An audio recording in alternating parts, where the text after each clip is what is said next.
Sí, son las 8:11 en esta misma línea, ¿no?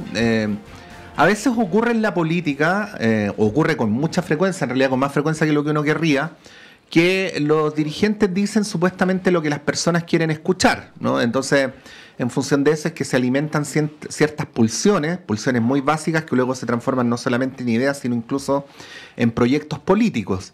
Pero precisamente para eso está la racionalidad, la evolución que ha tenido la sociedad en materia de derechos, y por supuesto desde este medio nuestra vocación es complejizar los debates y no simplificarlos en eslóganes. Queremos conversar hoy día sobre migración desde la perspectiva de derechos humanos, y para ello queremos saludar y agradecer la presencia en nuestro estudio del representante en América del Sur de la Oficina del Alto Comisionado de Naciones Unidas para los Derechos Humanos, Jan Yarab. Jan, muy buenos días, gracias por estar acá. Buenos días, muchas gracias por la invitación. Si tuviéramos solamente un minuto para hablar, que vamos a tener mucho más afortunadamente, y pudiéramos resumir en esos 60 segundos la relación entre derechos humanos y migración, ¿qué es lo que habría que decir en un principio?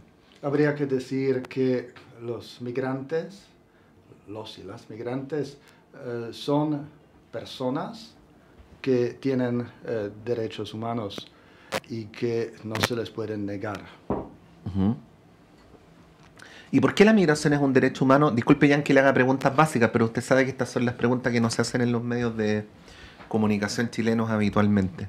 No se trata de derecho a la migración como tal, Uh-huh. principalmente. Es que todos los derechos humanos contenidos en los tratados internacionales sobre derechos humanos, uno de ellos es sobre migración, ¿no? Sobre los derechos de trabajadores migratorios, pero aún este también es sobre otros derechos que tienen estas personas siendo migrantes. Y estas se aplican a todas las personas y no pueden ser los migrantes excluidos de los derechos humanos por ser migrantes. Ahora, sí hay unas diferencias entre las personas que se encuentran en situación regular e irregular, pero la gran mayoría de los derechos se aplica de misma forma a las personas independiente de su estatus regular o irregular, y de hecho también se tiene que destacar que la irregularidad de estatus no debe de ser vista como un delito. En algunas circunstancias se puede considerar como una falta menor, pero no como un delito. Sí, Jan, le vamos a pedir que acerque por favor lo más posible su boca al micrófono para que quienes nos están escuchando lo puedan hacer cabalmente. Cuando uno revisa, a ver, dos cosas. Primero, esta es la época en la historia de la humanidad donde más gente migra, ¿no? Por lo tanto, voy a decir acto seguido una obviedad de lo anterior, que es que los porcentajes de migrantes han aumentado en todos los países del mundo, ¿no? Entonces, es mucho más visible esto a diferencia de cómo era hace 30, 50 años atrás. Y cuando uno revisa lo que ocurre en la discusión en otros países y también en otras regiones del mundo sobre el tema, se encuentra con extraordinarias coincidencias respecto al tipo de discursos que se levantan. Por ejemplo, que los migrantes vienen a amenazar la identidad nacional, que los migrantes vienen a quitar el trabajo, que los migrantes vienen a quitar el acceso a la salud, que los migrantes vienen a quitar la matrícula escolar, y así sucesivamente. Quería pedirle una reflexión sobre esto porque en todos los casos que acabo de mencionar y en todos los países que he podido revisar, estos problemas son problemas que provenían de antes, ¿no? Y sin embargo se culpa a los que vienen recién llegando. Es cierto. América Latina, de hecho, ha sido y sigue siendo una región del mundo que tiene una postura más abierta hacia la migración en general. Podemos decir que hasta la reacción a la gran migración, el éxodo venezolano, ha sido mayoritariamente positiva Y como ya dije en varias ocasiones, Chile destaca por ser el estado de la región que más ha tratado esta migración venezolana como un desafío, un peligro, si lo comparamos, por ejemplo, con Brasil, que ha recibido aún dentro del periodo del gobierno Bolsonaro, ha recibido a migrantes venezolanos más bien con un afán de recepción e integración. Aquí en Chile, como se puede decir en los últimos años, se adoptó una postura más similar a los países del norte global, quienes se enfocan, no todos, pero muchos de ellos, en la restricción de la migración. Y lo importante aquí es que no solo el discurso de derechos humanos muestra un otro camino, también una reflexión racional, pragmática, como usted dijo en el inicio, muestra que la migración como fenómeno tiene evidentemente sus desafíos, pero también tiene sus beneficios, y que importa qué política un Estado va a tener, porque si va a tratar a la migración más bien como un desafío, un peligro, se va a convertir en un desafío, en un peligro, y no va a tener estos beneficios de la migración.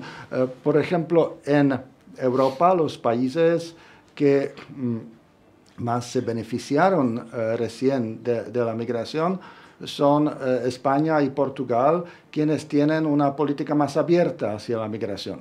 Muchos economistas dicen que esto es el motivo por el crecimiento económico en España, que va más allá del débil crecimiento económico de los otros países de la Unión Europea.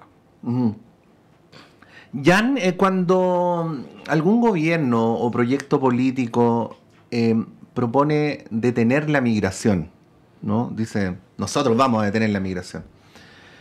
Y esto excede un poco al área en la que usted trabaja, pero es para volver inmediatamente al tema. ¿Usted cree que una promesa así sea viable? Pienso en países de nuestra región que son países en general grandes, no con fronteras de decenas, sino a veces de miles de kilómetros, donde la frontera es cordillera, es mar, es desierto. ¿Es viable que un proyecto político diga, no, si nosotros vamos a detener la migración? Es electoralmente viable, como se está mostrando. En la realidad, puede hasta ser contraproducente, no solo desde la perspectiva de derechos humanos, pero también desde la perspectiva pragmática, porque si uno cierra los canales regulares, está empujando a las personas hacia el canal irregular. Y el Estado no tiene la capacidad y con esto está alimentando exactamente, como un efecto perverso, a quien todos queremos reducir o eliminar. Entonces los así llamados coyotes, el crimen organizado, quien ayuda a las personas cruzar la frontera de manera irregular. Si uno puede cruzar de manera regular, no va a estar empujado hacia estas organizaciones y también hacia los riesgos que existen en un cruce de fronteras cada vez más peligroso. Ahora, eso es una dimensión en la cual es contraproducente este tipo de política. Y también, si vemos, por ejemplo, la situación en América Latina, podemos decir que la más imponente ola de migrantes es el éxodo venezolano. Entonces, sabemos que la CIDH identificó la migración venezolana como forzada, como consecuencia de una profunda crisis política y económica y de derechos humanos en este país. El gobierno chileno se identifica con esta descripción, sobre todo después de lo que pasó el año pasado en Venezuela. Entonces, todos estamos de acuerdo de que las condiciones en este país han sido lo que ha empujado como 6 millones de personas hacia la emigración, que no fue un capricho individual de estas personas, quiero decir, que es un fenómeno grande. Sí. Y muchos países de la región han recibido una migración venezolana grande y han hecho grandes esfuerzos en la regularización. Chile ha sido muy lento, muy cauteloso, podemos decir diplomáticamente, con la regularización, aunque la regularización es algo positivo. Esto es lo que facilita que estas personas puedan gozar de sus derechos humanos y eso también es que facilita que puedan contribuir a la economía nacional.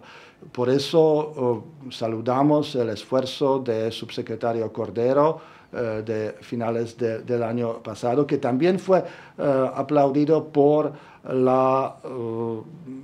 el sector empresarial en Chile, de abrir los caminos a la regularización. La idea que a veces predomina en los medios o en discursos políticos de que se va a poder deportar centenas de miles de personas, eso evidentemente no es viable. No es viable económicamente y no es viable en contexto Venezuela porque no se puede deportar personas a Venezuela. Sí, estamos conversando con Jan Yarab, representante en América del Sur de la Oficina del Alto Comisionado de las Naciones Unidas para los Derechos Humanos.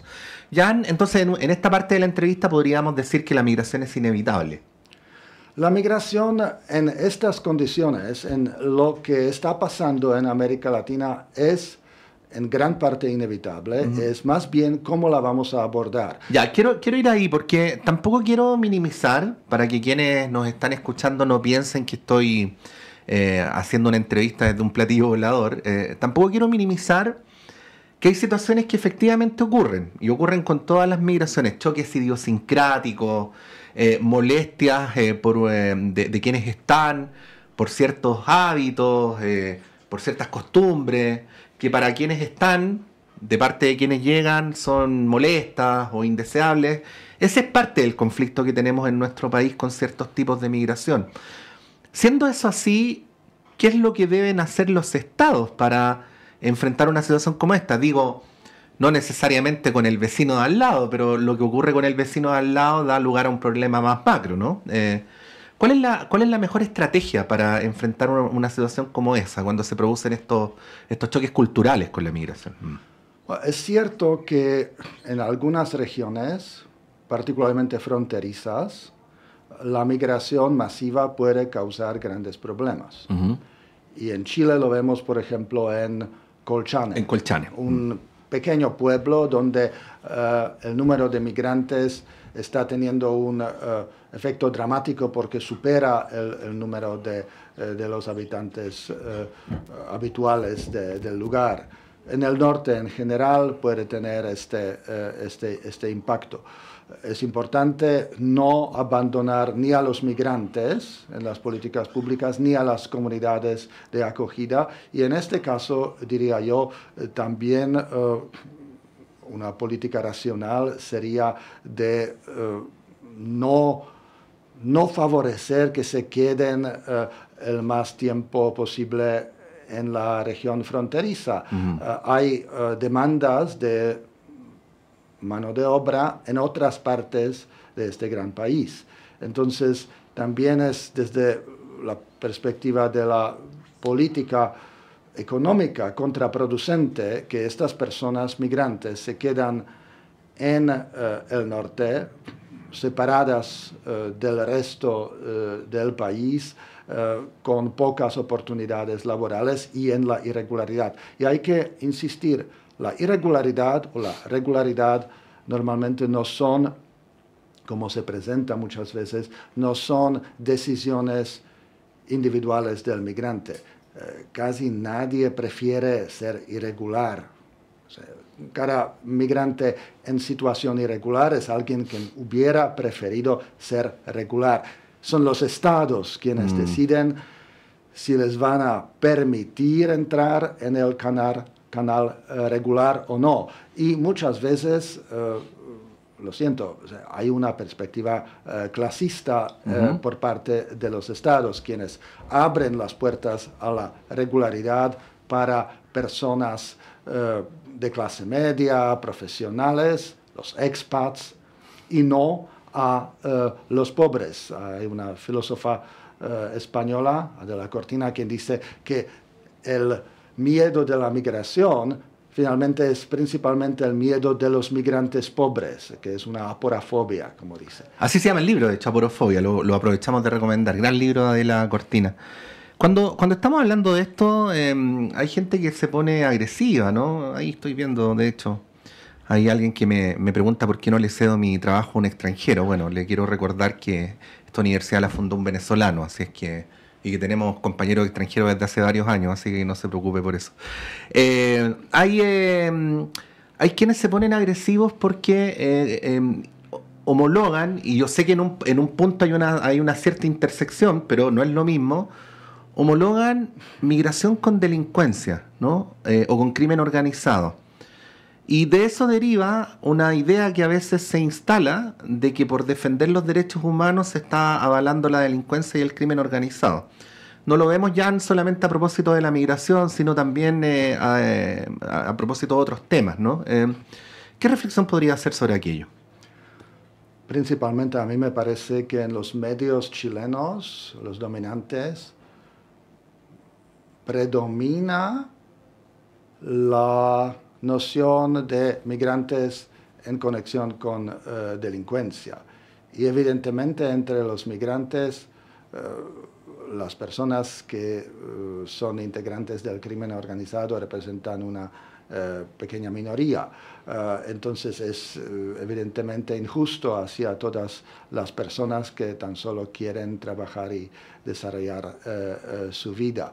Evidente hay delincuentes entre migrantes, tal como en cualquier población, pero también hay que ver las políticas si favorecen la vida regular, laboral, o si más bien empujan las personas hacia la delincuencia. Si vamos a restringir el acceso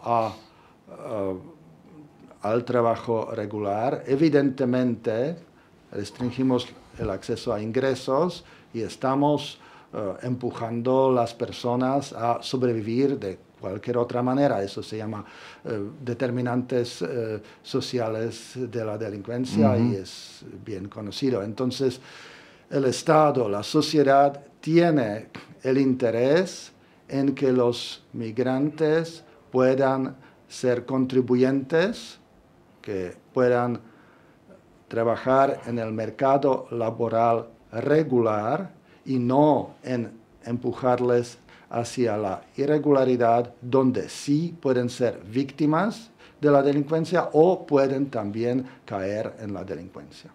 Bueno, un gran tema que hemos querido analizar desde esta perspectiva con Jan Yarab, representante en América del Sur del Alto Comisionado de las Naciones Unidas para los Derechos Humanos. Jan, muchas gracias por venir esta mañana.